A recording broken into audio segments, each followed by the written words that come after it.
Can you hear me?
This meeting of the Michigan Independent Citizens Redistricting Commission to order at 1:03 p.m. This webinar is being live streamed on YouTube. For anyone in the public watching who would prefer to watch via a different platform than they're currently using, please visit our social media at Redistricting Michigan to find the link for viewing on YouTube. Our live stream today includes closed captioning. Closed captioning, ASL interpretation, Spanish, Arabic, and Bengali translation services will be provided for effective participation in this meeting. Email us at redistricting@michigan.gov for additional viewing options or details on accessing language translation services for this meeting. People with disabilities needing other specific accommodations should also contact redistricting@michigan.gov. This meeting is being recorded and will be available at www.michigan.gov/MICRC for viewing at a later date. This meeting is also being transcribed, and those transcriptions will be made available and posted on michigan.gov/MICRC along with written public comment submission. There is also a public comment portal that may be accessed by visiting michigan.gov/MICRC. This portal can be utilized to post maps and comments, which can be viewed by both the commission and the public. Members of the media who may have additional questions before, during, or after the meeting should direct those questions to Edward Woods III, our Communication and Outreach Director for the Commission. His email address is woodse3@michigan.gov. For the purposes of the public watching and the public record, I will turn to Department of State staff to take note of the commissioners present. Thank you, Madam Chair, and good afternoon, Commissioners. Please say present when I call your name. If you are attending the meeting remotely, please announce during roll call that you are attending the meeting remotely, and unless your absence is due to military duty, please announce your physical location by stating the county, city, township, or village, and the state from which you are attending the meeting remotely. I'll start with Doug Clark. Present. Juanita Curry. Anthony Eade. Present. Brittany Kellum. Present. Rhonda Lang. Present, attending remotely from Reed City, Michigan. Steve Lett. Present. Cynthia Orton. Present. MC Rothorn. Present. Rebecca Satella. Present, attending remotely from Wayne County, Michigan. Janice Follett. Present. Aaron Wagner. Present, attending remotely from Charlotte, Michigan. Richard Weiss. Present. Dustin Witches. Present. 12 commissioners are present and there is a quorum. Thank you, MDOT staff, for roll call. Moving along in our agenda, we have the adoption of the agenda. As a reminder to the public watching, you can view the agenda at michigan.gov/MICRC. I would now entertain a motion to approve the meeting agenda. So moved. Motion made by, I believe, Commissioner Witches. Second. Second made by Commissioner Steve Lett. Is there any discussion or debate on the actual motion? Hearing none, it is moved and second that the agenda be approved. All in favor, raise your hand and say aye. Aye. Aye. All opposed, raise your hand and say nay. The ayes prevail. Motion is adopted and the agenda is adopted. Moving along in the agenda to the review and approval of minutes. If there's no objection, there are no minutes to approve at this time. And next on our agenda is the public comment pertaining to agenda topics.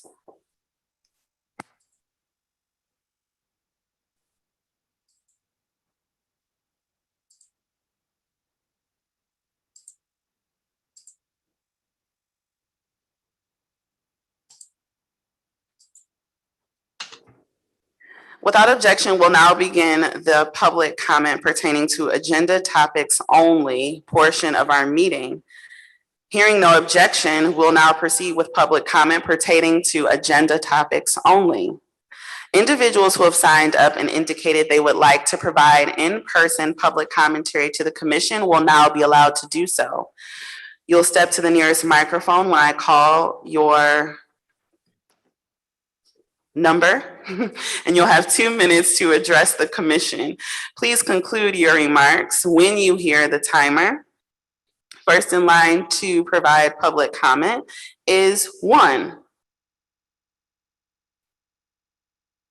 Hello, my name is Juan. Okay, but it's actually James Gallant, Marquette County Suicide Prevention Coalition, and my community of interest is people and believers in the fundamental principles of parliamentary law in America, which is the Robert's Rules of Order.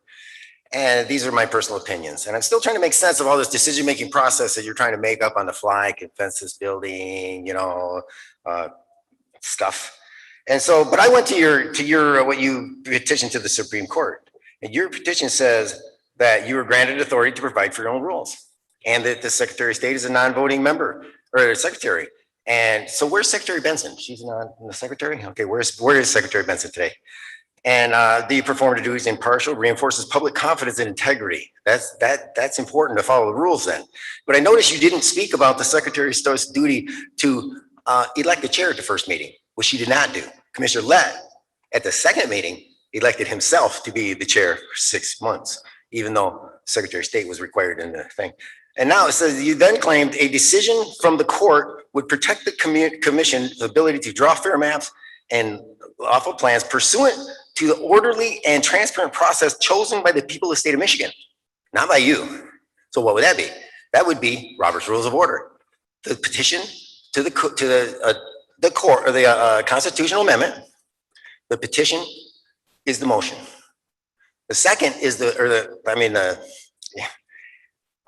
motion is the ballot proposal. That's what the ballot, that's the motion. The second is the petitions. You got to sign the petitions, and it's the second to get it on the election. And then the third, you get to talk about it for a couple months, and then you get to vote on it. Motion, second, vote, in that order. Robert's Rules of Order was created under the proceedings of Congress of the United States. This is the way we do in America. And you're trying to circumvent that. And it's interesting that all of the things you're doing are like the opposite. So if you read Robert's Rules of Order, it'll tell you what not to do. And it's like you've accumulated all those little tidbits and you just approve those, how to abuse your authority. Thank you. Thank you. And I signed up for a second. Now that all who have signed up for a first time in person, and we had no remote public comment this afternoon, now that everyone has spoken for their first turn, we will have the public comment portion for those who have signed up to take a second turn. You will have the same allotted 2 minutes. Please do not go past the 2 minutes or you will hear the timer. You are allowed to, of course, finish your last thought or finish up your sentence. At this time, we will have number 1, our second speaker or second time speaker, approach the microphone. Okay, for a second time, I'm number 1. And I'm James Gallant, Marquette County Suicide Prevention Coalition. And so we were at there just a moment ago. It says in your petition to the Supreme Court, it says that a decision from the court would protect the commission's ability to draw fair and lawful maps. And I say, quote, pursuant to the orderly and transparent process chosen by the people of the state of Michigan. And yet you folks are think, well, it says that you can provide for your own rules. Robert's Rules of Order is set, which I'm sure all of you know, was the ones that said you had a working knowledge. You can amend them and make them to pursuant and better for you as a group, whatever your needs are for your group. All different kind of groups, churches, conventions, political affiliations, everything. But everybody's got a little bit different. So you can amend them. You can't just start over. You don't have autonomy, free autonomy, like a sovereign nation, like you're going to make up new rules like you're trying to do. I gotta tell you, these videos are going to be the evidence in court. That's what just you watching you do it in your conversations. And please post the transcripts, because in your community, it was how you're going to document everything. The guy said, well, you have transcripts and you have word search, capabilities on a transcript, which you don't have that now. You did at the beginning. And Secretary of State Benson said, we get 2 public comments, one at the beginning and one at the end.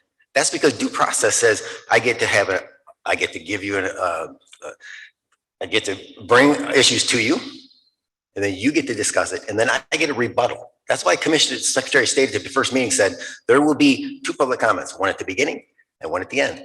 Now I get no rebuttal. And you've been denying me all this, and I am in the process of a civil rights complaint against the Suicide Prevention Commission. They're doing the exact same thing. It's as if you folks got this playbook going. It's like you got a playbook. You got this stuff written down, don't you? But it's not in the book. And I ask you to please tell the community, did you ever buy a copy of the book? Do you have a copy of the book available to anybody? See, these are the problems we're going to have to get the court to decide. Thank you.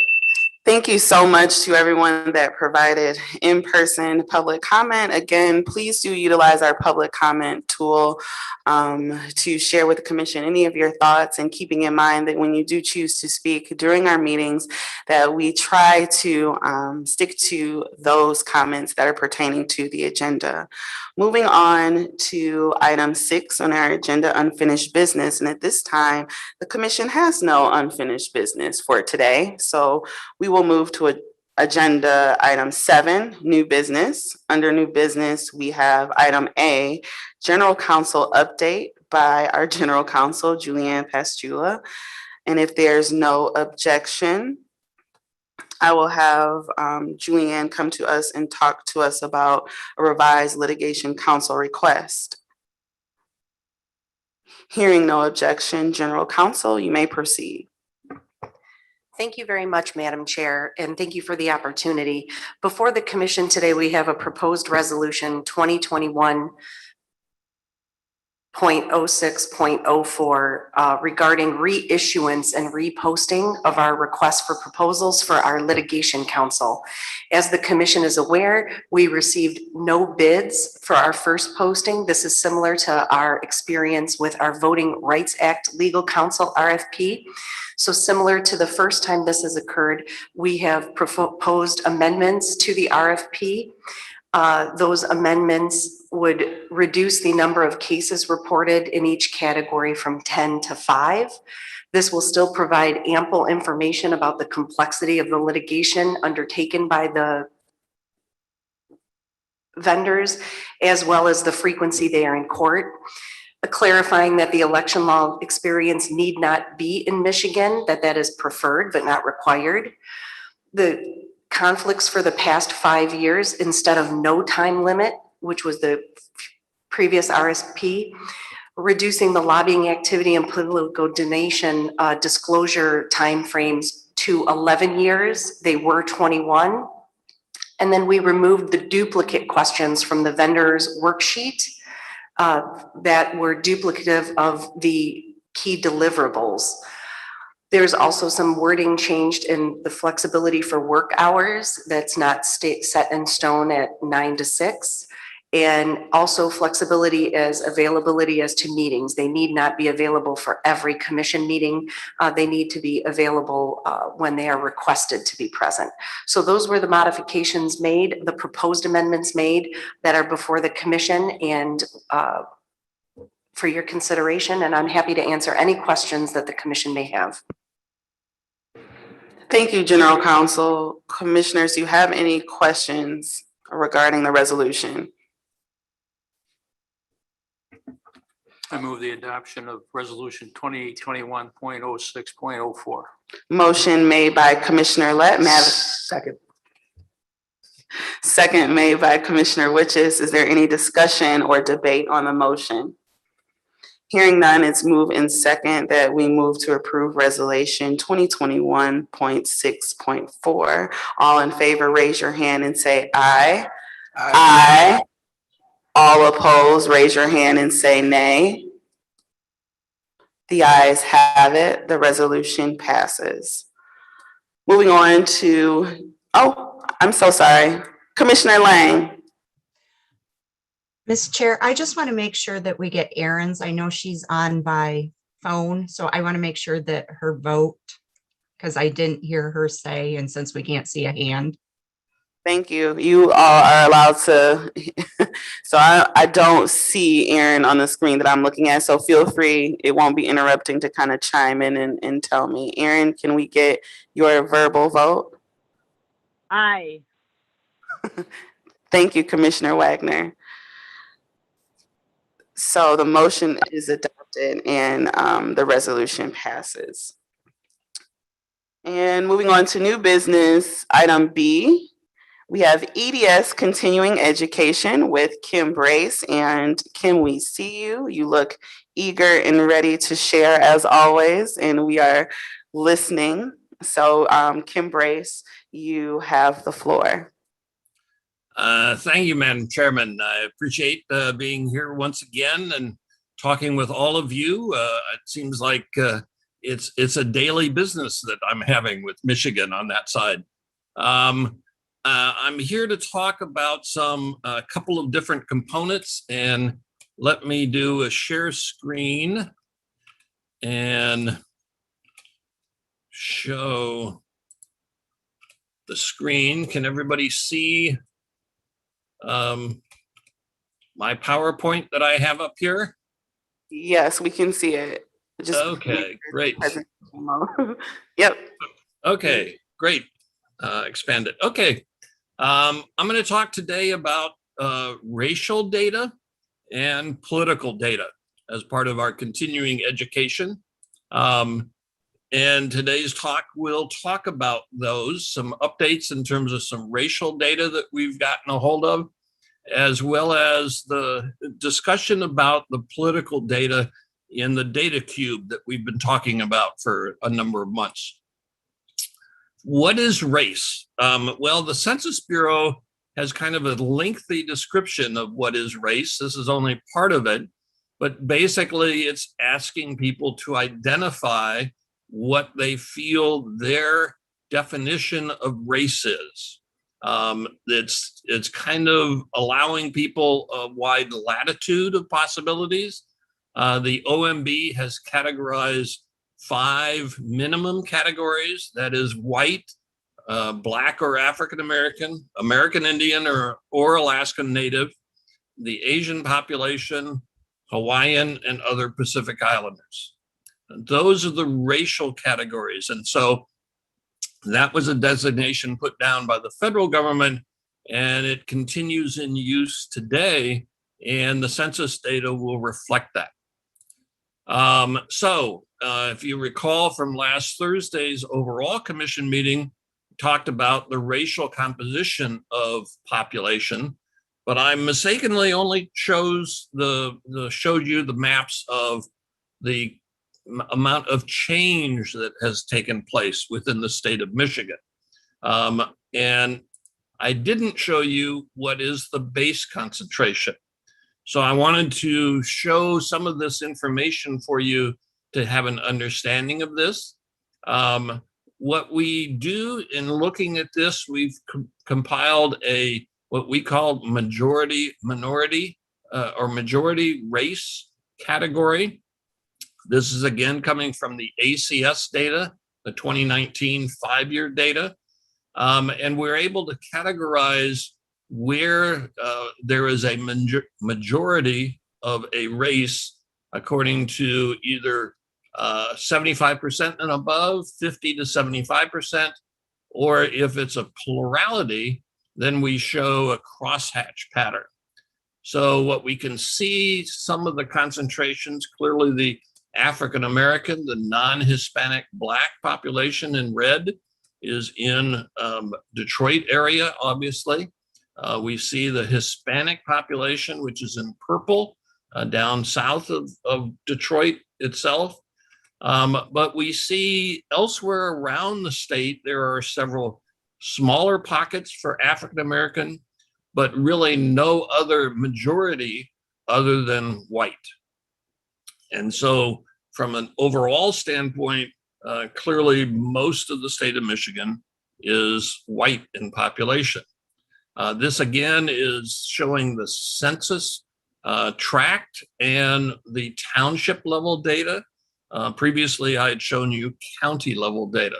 So we're able to get down a little bit further and closer to see exactly where some concentrations are. But we can also take a look at the individual races themselves. And so this is a map showing just where the concentrations are of the white community in the state and what percent it is according to the census tract or the township.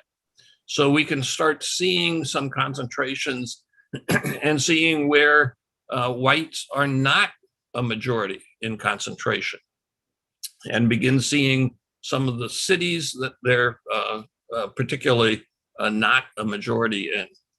But we can also take a look at the other individual races. So here's the African American or Black population and where their concentrations are according to all the data down at the smaller geographic levels.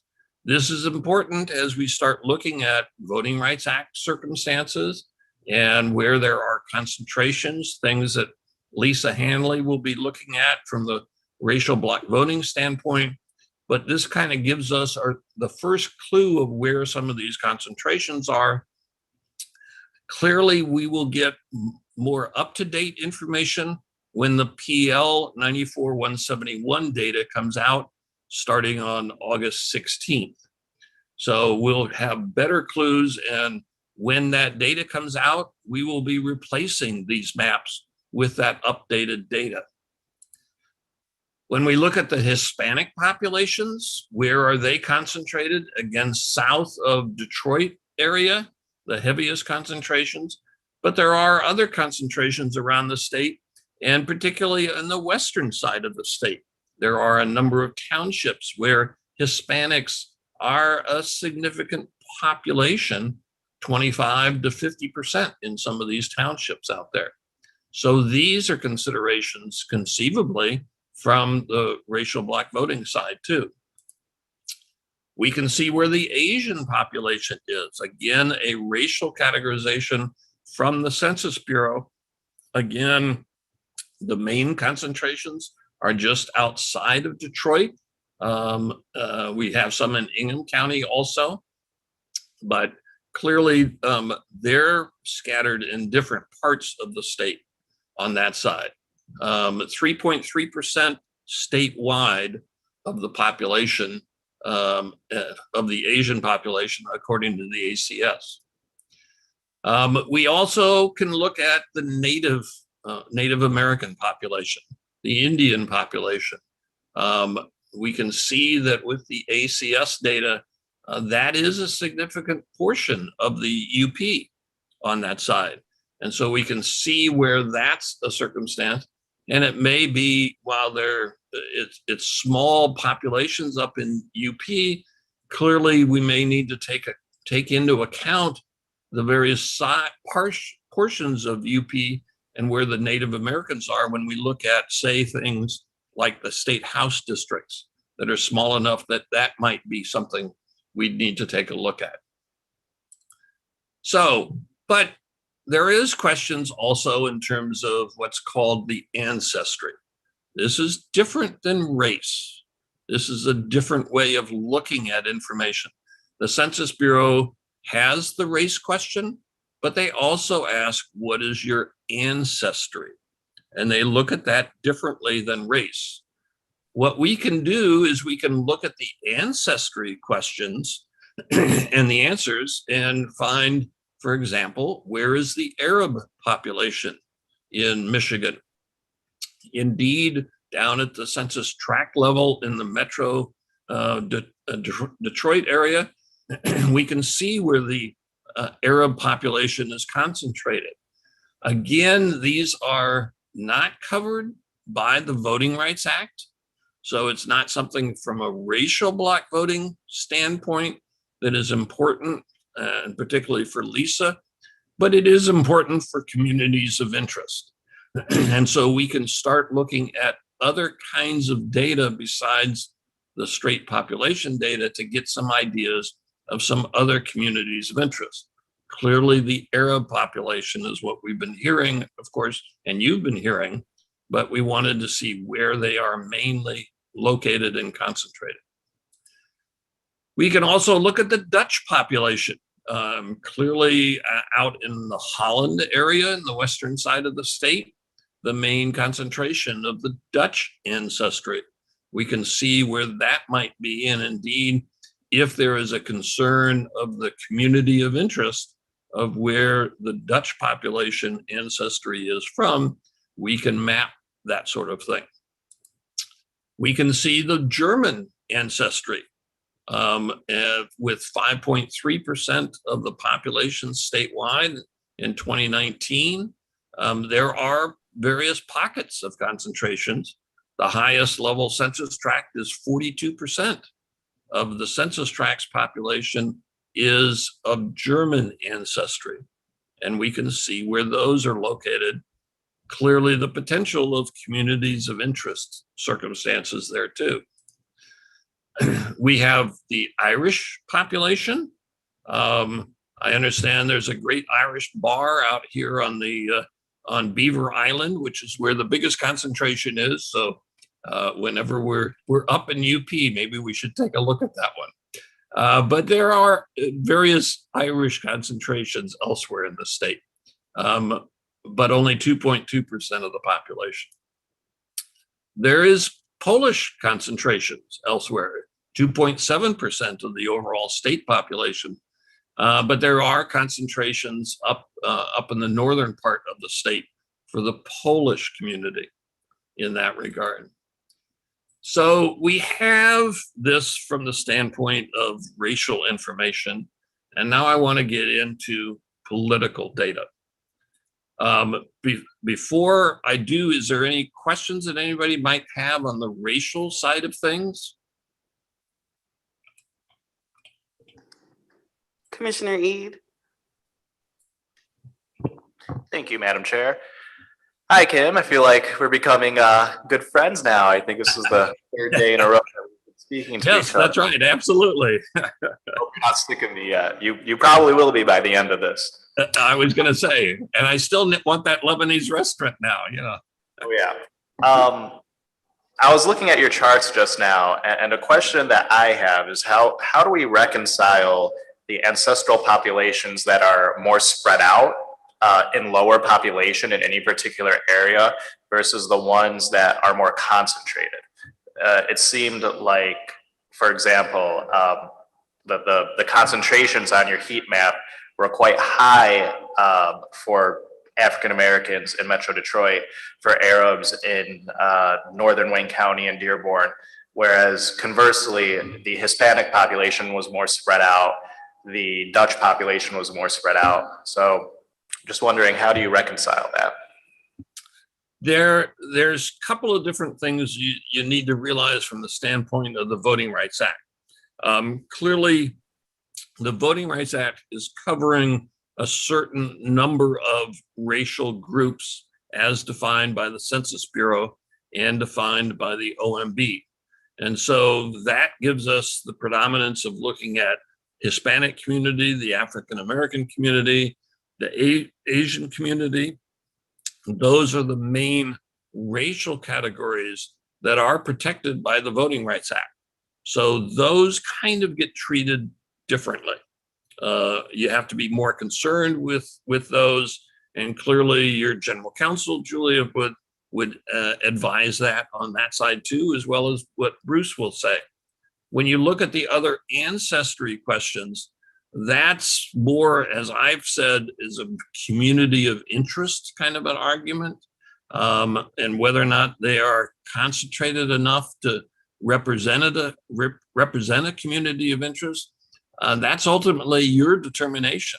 And so we've tried to give you some clues, but clearly when you start getting lower concentrations, then it really gets into a question of whether or not they can have enough to elect candidates of their choice, like they say in the Voting Rights Act, or it's too small to elect candidates of choice, but we may need to take it into account as you draw in a given area. That's why it's important to be cognizant of both kind of categories, but clearly one is more paramount than the other. Thank you. Any other questions? I don't want to miss anyone that might be connecting by phone. Nope. Okay. Go ahead, Kim. All right, let me bounce back to my screen here in terms of this. Okay, you can see political data once again. Somebody shake their head. Yes? Yes. Okay, sorry about that. Okay. Okay, so political data. Why is that important? Well, it's really to let us have a political understanding of the district. That's not to say that we are drawing them with political intent. What we are looking at is political fairness. That's one of the criteria that you have as a commission to take a look at. And the only way of looking at political fairness is to have data to investigate that sort of circumstance. The other reason for having political data is it is the critical element in racial bloc voting analysis. All of the information and the discussions that Lisa and Bruce have with you in terms of analyzing voting behavior is all dependent upon the political data. And that's why that becomes a very important part of the data cube.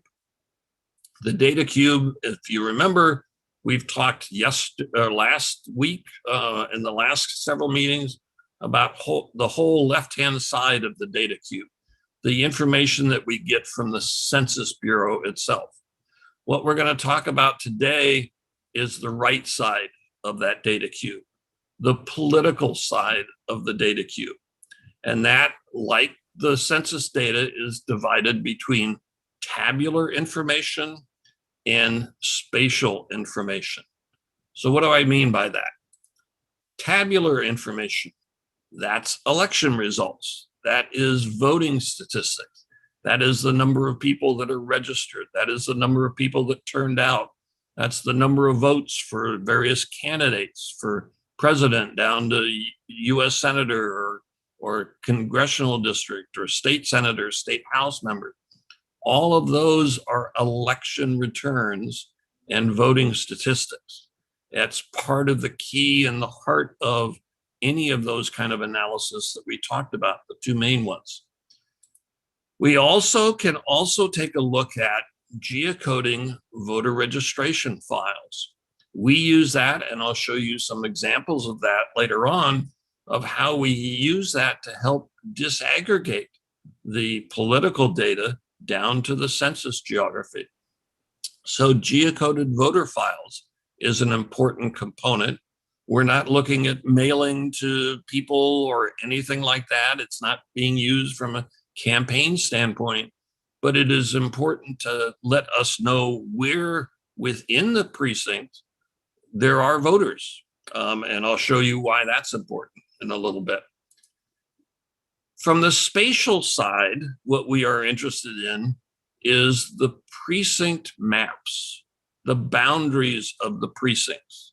We need to know where within the county is precinct 4, because that then lets us connect in with the census data. So it's important that we have precinct boundaries also. The nice thing about Michigan is that for this decade, you have collected those. Your state government, your Department of State has compiled and collected those, and we've gotten those. We're working with the Secretary of State's office to pull all that information together to be able to utilize that. You are different than some other states that we've worked in, where trying to find the precinct map from the 2012 election becomes real difficult. Usually you call the county clerk's office and they say, well, we might have one copy of that map, but I think it's at the bottom of the bird cage on that side. So sometimes it's a lost commodity in that regard. But it's important to have those boundaries for the current year and for past election years, because we are interested in going back in time to each of those election years and having that data available. Going back to at least what we're looking at for this decade is going back to 2012. But it may be, in terms of racial bloc voting analysis, that you may have to go back earlier. You might have to go back to 2010 or earlier in the decade of the 2010s on that side, or 2000 decades. So it just varies according to what kind of candidates we have and how far back we want to compile the data and have access to the data in that regard. This represents the data cube that we've been talking about, and having all of that data together in one place, because it is what we then use for the redistricting side of things. And it's reflected in the stepping stones that I talked to you about before. Those stepping stones become important because what we need to do is we need to look at the political data for every county and township in your state, for every precinct in every jurisdiction, and for each election.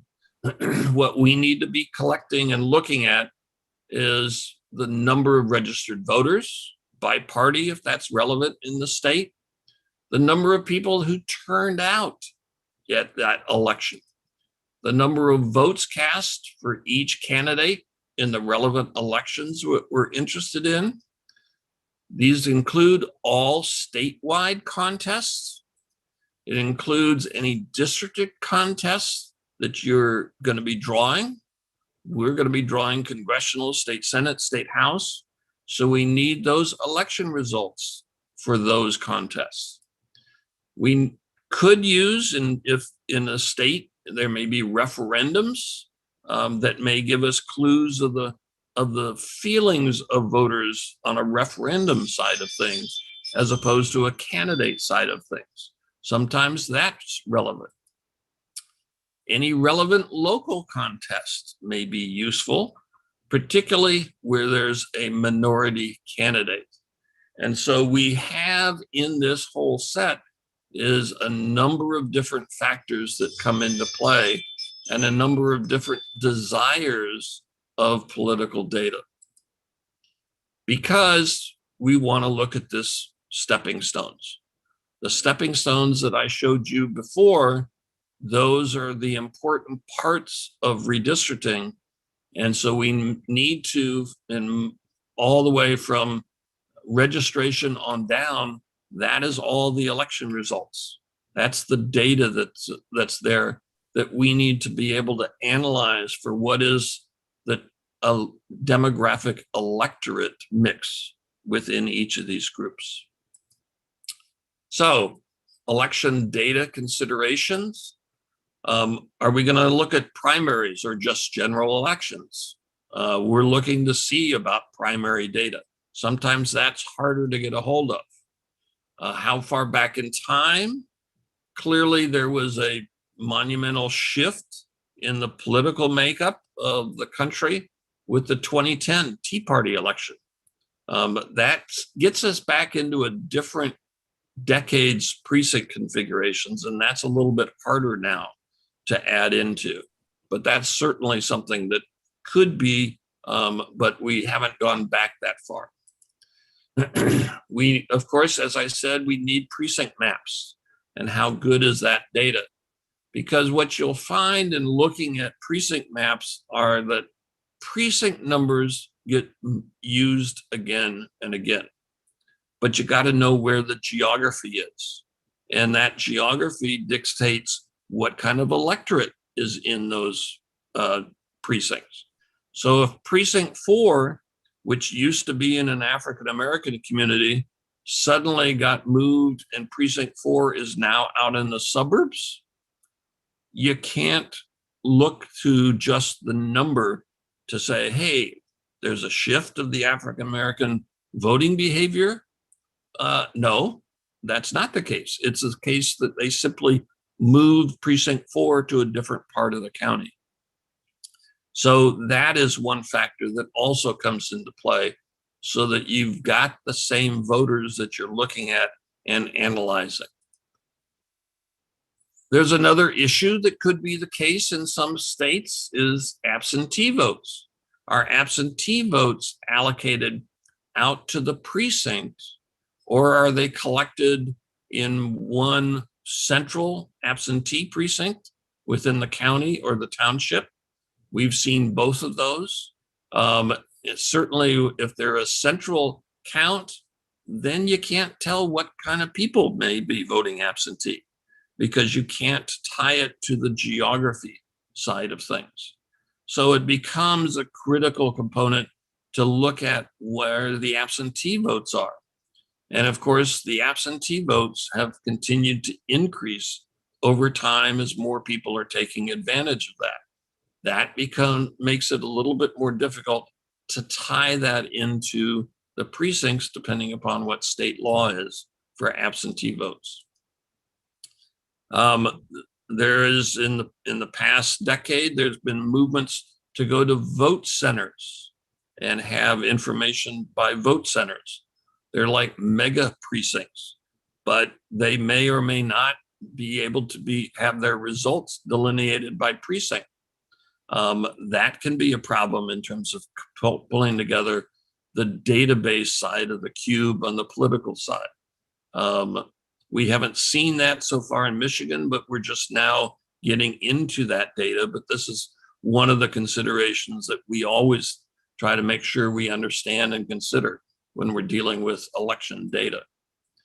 The key here is don't assume that returns are in one place.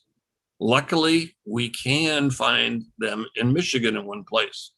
So that is an advantage. They are key punched here in the state. So that's a great opportunity and help. But that's not the case in a lot of different states of this country. And you got to keep in mind that assume could spell out different things when you look at the letters there. So be cognizant of that and don't assume things. The data cube considerations from the geography side, we of course, as we've said, talked about the Tiger files and all of that. The political data, this is where we need at least 3 years of data. We're going back to 2012 on that side to get 5 years worth of data. We can't always have data to know where it's coming from. So we've got to be cognizant of that. We need to be cognizant of the whole decade and what's happened in terms of the political makeup of the state. The racial block voting analysis, as I said, is important for the courts. It's also important to have other political data and political boundaries. We have the existing congressional state legislative districts, and we're also cognizant of the city boundaries and how they may have changed over the decade, and they could have an impact on the precinct boundaries. So you've got to take those into account, and we can get from different versions of Tiger the city boundary changes that may have occurred over the decade. So what do we do with all these election results? Why do we have them, and what are we going to do with them all? That is called the disaggregation process. That is the way of breaking up the precinct level data down to the census block. Because in the computer system and the mapping system, everything is covered and carried at the census block level. Because as we draw districts, we may need to go down to the census block level. And that's where we have the basic data all the way for the census data, but also for the political data, even though the political data is at the precinct level. So we have to take that precinct level information and disaggregate it down to the block. And that's the process that I'm going to describe for you. In other words, we're looking at what percent of the precinct's vote could come from each census block and trying to see where that is. Now, the factor that you have to take into account is that within the precinct, you have no idea of whether or not the east side of the precinct is more Republican or the west side of the precinct is more Democratic, for example. You don't know. We just have a large entity called a precinct, and this is the election results. So the election results within the precinct are spread out the way that the precinct voted overall into the census block. So that's the only way that you really know what's going on. But it's making that big assumption that the data is spread out within the precinct the way the precinct has voted. There's several different disaggregation methods that could be used and played with. Very simply, spatial. The GIS is famous for this. It's commonly used in GIS, is looking at what's the area. So here's a bunch of census blocks that I've used as an example. This is the way the old Tiger files looked.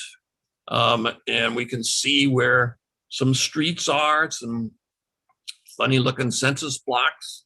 Don't know what they are, but we can use GIS to look at what's the square acreage or the square number of feet in each census block. And we could use that as a way of disaggregating the precinct data, just doing it by area. But that's not really a great way of looking at things.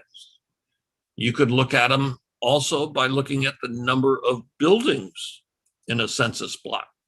So maybe you look at some old maps that might have dots where there was buildings and use that. You can see the way some of the census blocks overlaid on top of these. Problem that you have is that some of those maps are kind of not in the greatest of shape and don't necessarily match up with the census geography. More modern maps start to look at having data for that. So for example, in the Esri's site, you'll see where buildings are located. And those are one of the underlay information that we'll have when we draw. If we zoom down in, we could see how many buildings there are in each census block in that regard. And we could count them up, for example, in helping to disaggregate the election results. We can look at the total population when we get that from the PL file and use that to disaggregate. So in this series of pieces of a census or a precinct, we can see for total population, this is the way the census data delineates the number of people in that census block or in the different census blocks. So that may be a way of disaggregating the election information. But total population has kids in it. It's not people that are voting. So we may want to look at voting age population as a better mechanism of disaggregation. And when you look at the differences there, you can start seeing some shifts of where some of the concentrations are of voting age compared to total population. But this decade, and starting in 2010, we started being able to start seeing aerial photographs. And we could start looking at where there were buildings. Now, this is an old map. This is some of the old stuff that we used to utilize for aerial photography, and not very great. They were pretty grainy to try to figure out what was down there. But modern day vintages of aerial photography and things like what we can see in Google is a lot better. And we can start seeing where there are the buildings on that regard. This is this census block that we were looking at before.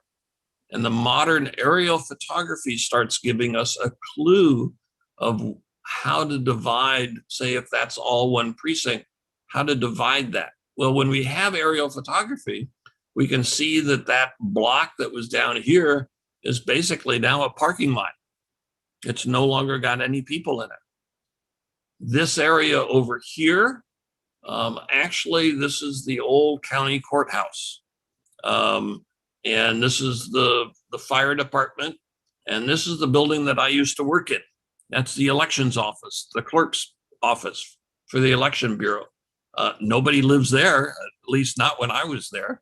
We maybe were there many late nights on election night, but nobody lives there. What it is in this block is this apartment building up here. And that's where all the people in that overall geography, that's where they live. So aerial photographs now gives us a better look at where things are located and where people might be, and more importantly, where voters might be. And that is how we can start making use of more modern technology and data to help us delineate and disaggregate the data. So we can use geocoding of voter lists to be able to put those voters into a census block and be able to tally that and look at how many registered voters there are in each census block.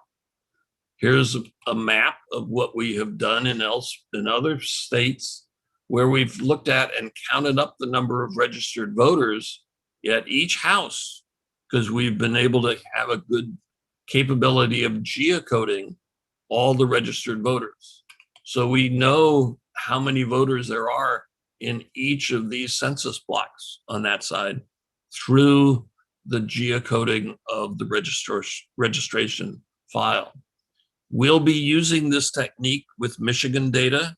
We've asked to get a copy of the voter registration database from the Secretary of State's office.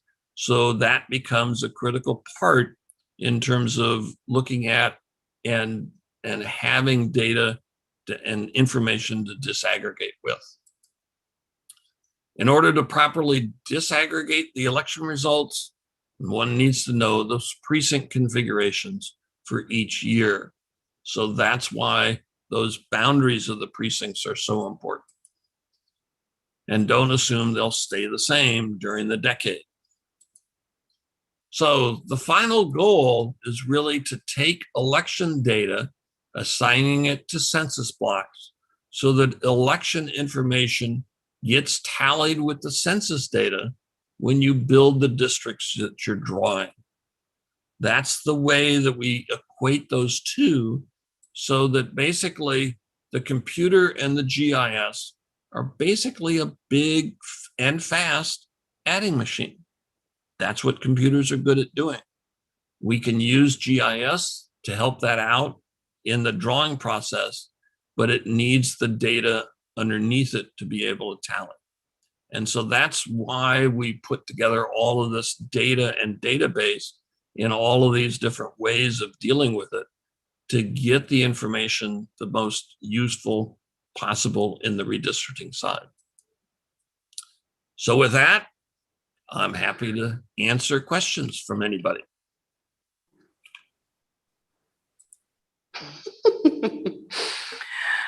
Commissioner Clark is shaking his own head, but he does have a question. Yeah, thank you, Kim. The data is overwhelming, the amount of data. Yes, that's right. But what I'm assuming from your last slide, that this all gets processed, particularly the historical data and all that, it gets down to the census block level. And then what we should be concerned about only, not that you have all this historical data, but we should be concerned that we get a good picture of the census block. Yes, So that's correct. So that we can utilize that, move this census block there or that census block there or whatever. As we do the redistricting, we as individuals, commissioners, shouldn't be concerned that you got 2010 data and what that data is, or 2012 data or election data. I think Lisa will be, I think you will be, and I think Bruce will be, as they do their analysis and provide us recommendations. But Correct. we should be focused on the census block level and how that rolls up into townships and so forth. Am I correct? Yes, that is correct. You will see, as I've shown to some of you, what the screen looks like, and we'll have more time with Fred Ajazi with you in the next couple of weeks to look at how that software works. Remember that the map is up on the top, and then there's the spreadsheet on the bottom. That spreadsheet is the key. That's the results of that adding machine tape, of taking the data and summing it up.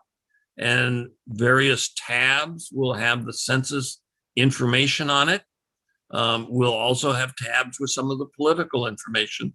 You're correct, it may be more important from Lisa's standpoint, but it will be there for you as you draw if you want to see what impact that might have on the political data side too.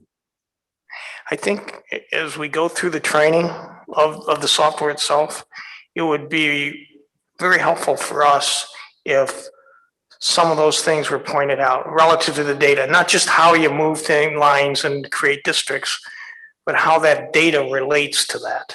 Yes. If that could be incorporated in the training, that I think would be extremely helpful. Right, and I agree wholeheartedly. Fred will show you a whole bunch of what all the bells and whistles are and the various tabs and the things in the menu to maybe show one thing or another. But basically, yes, we'll be focusing heavily on you understanding what that map looks like and how it can be utilized, and that spreadsheet. That is the key, those two component pieces. Perfect. I yield back, Madam Chair. Any other questions? Vice Chair, do we have any questions via Zoom? Commissioner Eve has a question. Thank you, Madam Chair. So about the historical data in question, I'm wondering, is every year weighed the same as far as the data analysis goes, or are more recent elections weighed a little more? And the reason I ask, just to give some context, is because I think it's important that we think about not only demographic changes that would affect all of the different stepping stones that you spoke of, but also law changes here in Michigan. For example, in 2018, not only did the people of our state pass the provision to create this commission, but there were also quite a few voting changes, in the law. For example, no excuse absentee voting and same-day voter registration, both of which are now in effect. And while we've only had one major election since then, so the jury's still out on what exactly that did, I think that is an important thing to think about when looking at those stepping stones. So are those more recent elections weighed more, or are they just, is 2010 weighed the same as 2018? Good question. Part of it is how you want to work with the data. What we've done and we'll be able to show you is each tab in that spreadsheet has the information for that election year. It has the various offices that were on the ballot, has the various candidates that were on the ballot. So you'll have a 2020 tab, you'll have a 2018 tab, 2016, 2014, 2012 tab. Those will all be tabs that will be available to you. We can, and we have in other states, we've done some merger into a common DNR kind of categorization that takes the various data and then would be maybe weighted whichever way is desired. So that's when that comes into play. But the basic information is there on those individual year by year tabs, so that then you can end up assessing, well, yeah, I'm more concerned about 2018 and 2020 than I am about 2016 or whatever. We can basically deal with it both ways And so that you can end up seeing it either which way you want to.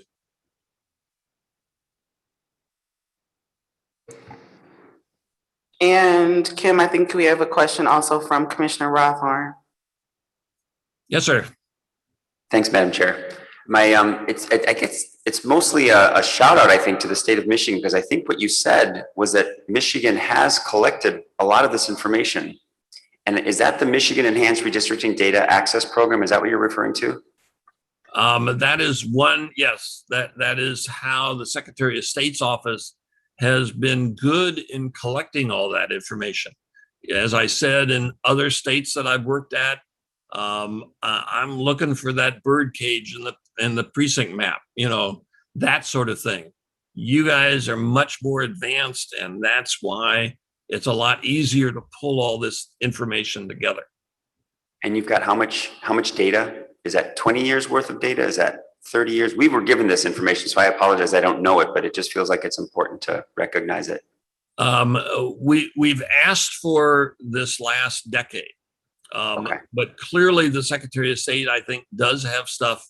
Before then, we could investigate that. We've been mainly concentrated in this 10-year period, though. Thank you.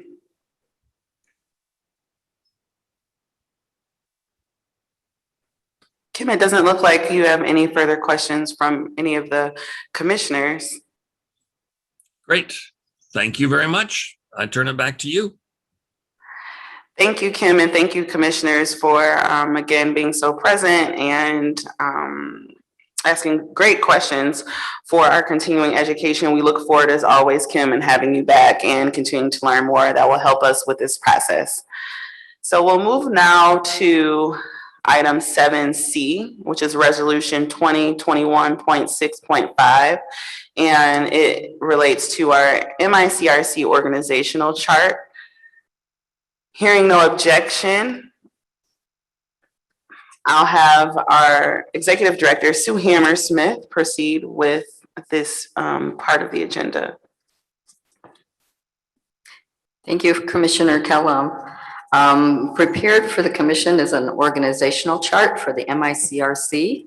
So it clearly shows the Citizens Redistricting Commission, the MICRC, at the top of the chart with links for mapping to both of the consultants, Kim Brace and Bruce Adelson, who are working with this. Obviously, I report to you and serve at the commission's pleasure. I'm here to serve and facilitate the business of this commission. Typically, all staff would report to the executive director, but in this case, both our general counsel and our communications and outreach director have very close ties with the commission. So I also drew lines that connect you directly, because much of the work they are doing also happens at your request. And then for reference, the commission has approved the contract that states that General Counsel Pestula is the person who manages the contract with Bruce Adelson. She should be your communication link, and that I manage the contract with the mappers, with EDS, and I would be the communication link to Kim Brace, because if we have 13 commissioners all going to our contractors, there's no way that we can manage a contract and determine the amount of hours that they have spent on our contract and manage the expenses also. So that is basically it. Also, Sarah Martinez, our new executive assistant, does work for the 3 staff of the commission. So that's our basic organizational chart. And I would entertain any questions you might have. Commissioner Clark. Yeah, I'd like to make a couple of suggestions.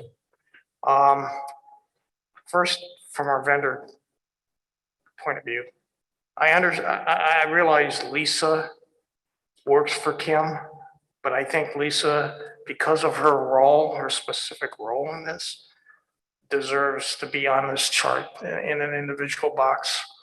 I would almost say equivalent to Kim and Bruce because of the significance of her work. So that's one comment. And I'll give you all my comments so you can respond to them. The lines going from Edward to Julianne up to the commission, I think should be dotted lines because they report to you. And so rather than having them as appearing on the chart as reporting to two different people, yourself and the commission, I think it should be dotted line up to the top. And then the other item I had, and I think we may have discussed this a number of meetings ago when we first saw this, is that I think each of the commissioners should be named just as everybody else is named. We got Kim's name, Bruce's name, your name, Julianne's, and so forth. I think each of the commissioners should be named as well. So those are my comments relative to that. I'll jump in. I don't have any comments really about the organizational chart. I have comments because I think Commissioner Clark, you just shared those. I imagine, and I mean, Sue, you can correct me if I'm wrong, that it appears that some of this was done with ease in mind in terms of how an organizational chart can appear. So I'm actually fine with how it looks because I can't imagine how much more difficult or just aesthetically it will look to have 13 commissioners and dotted lines. That to me, that feels like a lot. And I'm trying to be sympathetic to the work that has already been done in creating this draft. But I see Commissioner Lang's hand is raised. I'm going to voice what you were just saying, Brittany. I mean, the first thing that popped in my head is the word KISS, which I think we all know what it stands for. And I think simple is best. And that simply puts the organization. So I'm good with it. And I see Commissioner Rothorn's hand. That was great. Thank you. And I appreciate the work in this, and it looks to me like this is mostly about mapping. What I'm thinking about is our, let's say the number of vendors we have that are also Edward Woods is managing with communications and outreach. So I appreciate that we've got the organizational chart, let's say for mapping. And if it I would agree and echo that keeping it simple is maybe the most practical. So I don't want to suggest that this is missing something unless we want, right? Because we may want to focus on the mapping piece for the organizational chart. And I think because we are mapping, right? It's helpful to have mapped this out and all the relationships. And so if we're gonna sort of understand how outreach and direct, I mean, I think there's a lot of management that's happening there too that's related to vendor services similar to what is already presented on this. So that may be again, I think you will help me understand what's the best way to keep it simple, right? Because maybe this is the mapping organizational chart, which is what we're preparing for. So I'll just offer that. It's my understanding that this is just a general chart and maybe the use of the word mapping is to clarify the relationship. Does that make sense? Sue is furiously nodding her head. So I think this explains how we function. Like, okay. And I would acknowledge that there are other consultants, but those basically work with Edward in the communications and outreach area. So he is really responsible for managing those. And that's not necessarily part of the direct mapping process. Commissioners, any questions? Further questions? Oh, Commissioner Clark, I'm sorry. Yeah, I think one of the key points from this chart, Sue, and I don't necessarily disagree with it, is that the communications to Kim and Bruce are funneled through the staff, through yourself, rather than having the 13 of us do that. So the lines from Bruce to Kim to the MICRC are really dealing with the mapping process only. And any questions we have outside of that would be funneled through you to the consultants. And I think that's the key thing I get out of the purpose of this. And I don't disagree with that. I just wanted to point that out. I yield back. Thank you, Commissioner Clark. I would entertain a motion to adopt Resolution 2021.6.5 regarding the MICRC organizational chart. So moved. Motion made by Commissioner Rothorn. Have a second? Second. Second made by Commissioner Witches. Is there any discussion or debate on the motion? Hearing none, all those in favor, raise your hand and say aye. Aye. Aye.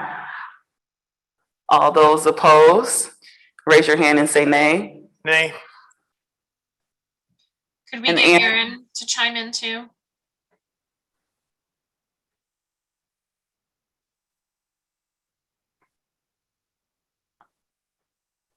I just want to go on record. I think it's superfluous and we didn't need it, but you've got my vote.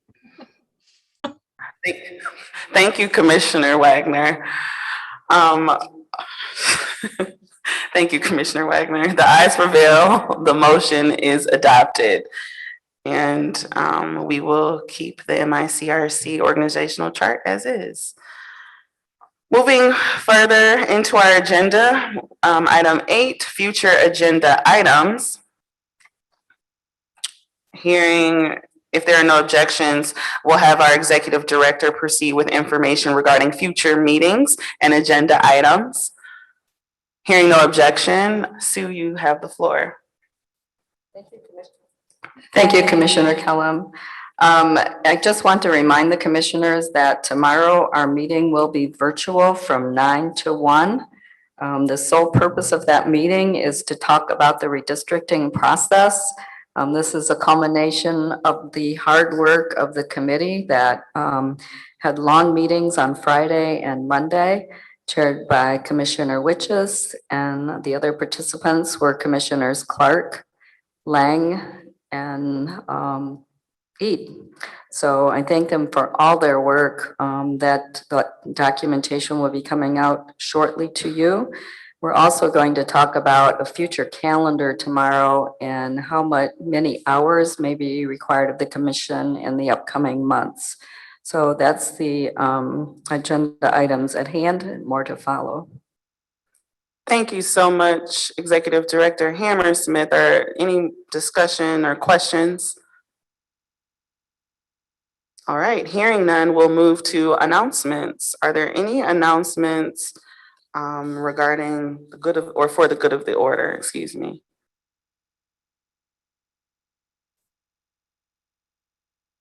No announcements? Okay, without objection, we'll have, or Sue, do you have any announcements? Nothing? Okay, just making sure. Okay, moving on to adjournment. The commissioners have no further business and there are no further items on the agenda to complete. So I would entertain a motion for adjournment. So moved.